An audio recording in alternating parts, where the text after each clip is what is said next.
Yan mga ka-brother, may bagong tapos naman bangka dito sa amin. Yan, maliit lang to. Ang haba ng kasko nito ay 16 feet. Tapos ang taas naman ng kanyang plywood ay 18 inches. Plus may patong siyang tres.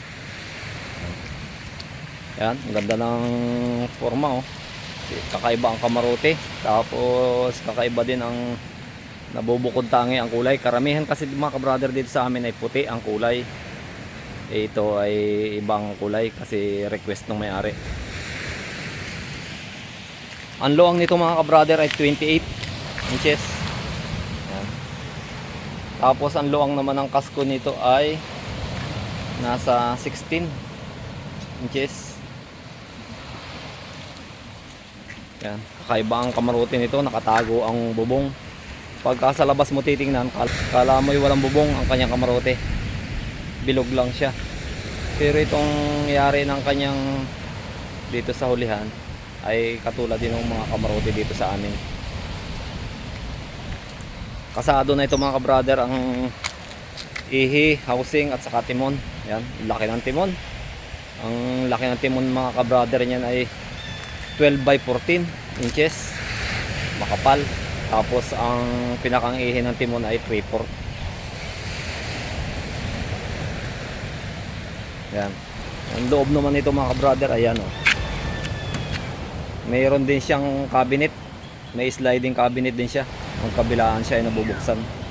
Ang makina nito mga ka-brother ay Sumurato na 15 HP gasoline engine. Ito ay sa klase itatakbo ng maganda dahil lang maliit lang itong bangka tapos di gasolina ang kabit. Yun din mga ka-brother yung mga papag niya. Kompleto pintura na rin. Tapos taklob ng makina at saka harang sauna. Ang iniintay na lang mga ka-brother nito ay yung tarik, pang tarik dun sa dito sa bangka. Kasi ang plano ng may-ari mga ka-brother dito ay galvanize kasi para maiba daw dito sa kwan. Pangkaraniwan kasi mga ka-brother dito sa amin yan, mga bangkang yan. Ang tarik niya ay puro kawayan. Ayan. Kaya ito sabi ng may-ari ay susubukan niya daw ang galvanized na tarik. Kaya yan may butas na mga ka-brother ay sa gitna. Diyan ilulusot yung tarik na panggitna.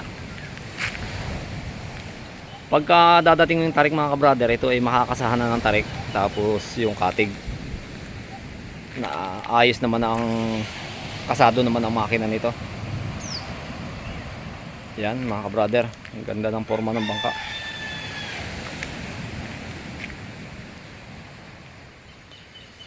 Kakaiba ang kulay niya, nabubukod tangi dito sa amin. Tapos kamarote rin niya iba, bukod din. Yan, mga bangka dito sa amin mga ka-brother yan oh. Hindi, walang lumabas dahil lang malakas sa laot ang habagat. Ito pagka isang araw ito natarikan. Madali naman ikasama mga ka-brother yung tarik nito kasi tubo.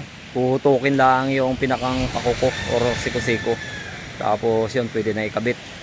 Pipinturahan lang ng epoxy primer para hindi agad magmantsa ang kalawang. Ang medyo magtatagal-tagal dyan yung katig, baka sariwa pa. Kakaiba ang forma ng kamarote.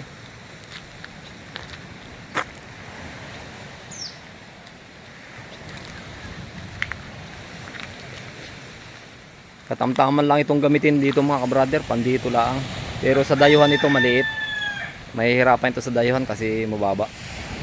Pero pagka pang dito lang sa gagamitin sa mga pag-ilaw dito sa Matambaka or sa tulingan sa payaw dito sa amin, ay kasarapan lang to dahil magaan ang pagkabangka. Ang kasko nito mga ka-brother ay maganda, kalantas, yung magaang kahoy, magaan pero matibay, kaya sulit talaga.